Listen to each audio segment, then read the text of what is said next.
Hello বন্ধুরা, কেমন আছো সবাই? আশা করি তোমরা সবাই খুব ভালো আছো, আমিও ভালো আছি। তো দেখো বন্ধুরা, তোমাদেরকে আগেই বলেছি আমাদের চলছে নিরামিষ। তো আমি নিরামিষ রান্না করতে আজকে আবার বসে গেলাম। তো দেখো এখানে আছে শিম, এখানে আছে ওলকপি, এখানে দেখো দুটো টমেটো আছে। এই দুটো টমেটো আমি সিদ্ধ দেব। টমেটো ভর্তা খেতে খুবই ভালো লাগে বন্ধুরা। আর দেখো এখানে আমি ভাজি করব সাদা মূলো। তো আমার সবজি কাটা হয়ে গেছে। দেখো এখানে ওলকপি, শিম, আলু আর ওদিকে মূলো কাটা আছে। আর দেখো আমি করে নিচ্ছি গরম জল, কারণ এতে আমি একটু সয়াবিন দেবো। তো দেখো বন্ধুরা, সয়াবিনের প্যাকেট কিনে নিয়ে এসেছি দোকান থেকে।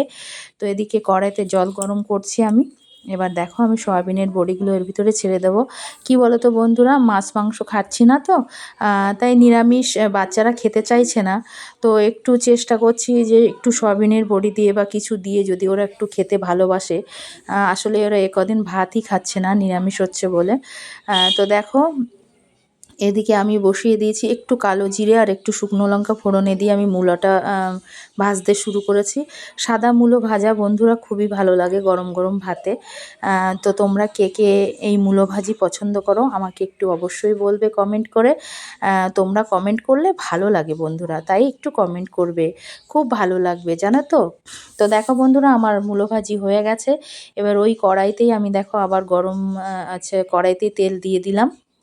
তো দেখো বন্ধুরা, এবার আমি সয়াবিনের বড়িগুলো একটু ভেজে নেব।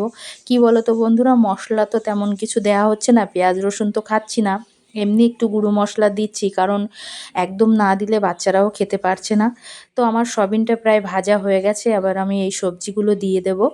তো আমি দেখো সয়াবিনটা মানে পুরোটা ভাজিনি, আধা ভেজেছি, কারণ সবজির সঙ্গে আবার ভাজা হবে তো, তার জন্য। তো দেখো এর ভিতরে কেটে রাখা সবজিগুলো আমি দিয়ে দিলাম বন্ধুরা। তো ওলকপি তোমরা ভালোবাসো বন্ধুরা? অনেকেই পছন্দ করে, অনেকেই পছন্দ করে না। তো আমার কিন্তু মোটামুটি খারাপ লাগে না, ওলকপিটা ভালোই লাগে। আর এই শিমগুলোও খেতে খুব ভালো লাগে, এই শিমের ভাজি খুব ভালো লাগে। তো বন্ধুরা দেখো সবজিটা আমি একটু কষিয়ে নিচ্ছি। তো দেখো এই কাঁচা লঙ্কাগুলো এর ভিতরে দিয়ে দেবো বন্ধুরা। নিরামিষ তরকারিতে একটু ঝাল না হলে ভালো লাগে না, ঠিক ভালো লাগে না, একটু ঝাল ঝাল হলে ভালো লাগে। তো দেখো বন্ধুরা, আমি সবজিগুলো খুব ভালো করে কষাচ্ছি। আর কি বলো তো বন্ধুরা, পনিরটা আনা যায়, কিন্তু আমার না পনিরটা অত ভালো লাগে না, এই জন্য অতটা আনতে চাই না।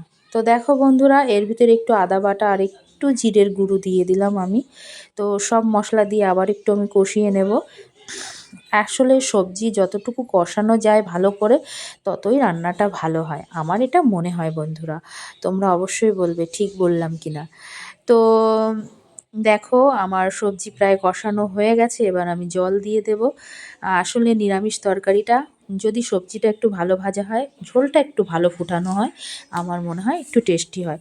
তারপরেও বন্ধুরা, আসলে আমার মাছ মাংস খাওয়ায় তো কোনো সমস্যা হয় না, না খেলেও চলে, কিন্তু একটু পেঁয়াজ রসুন না ব্যবহার করলে আমার ভালো লাগে না। তবে সব তরকারিতে নয়, আসলে একটু আলু ভাজিতে পেঁয়াজ দিলে, কিংবা একটু আলুর সবজি যদি একটু পেঁয়াজ রসুন দিয়ে করা যায় ভালো লাগে।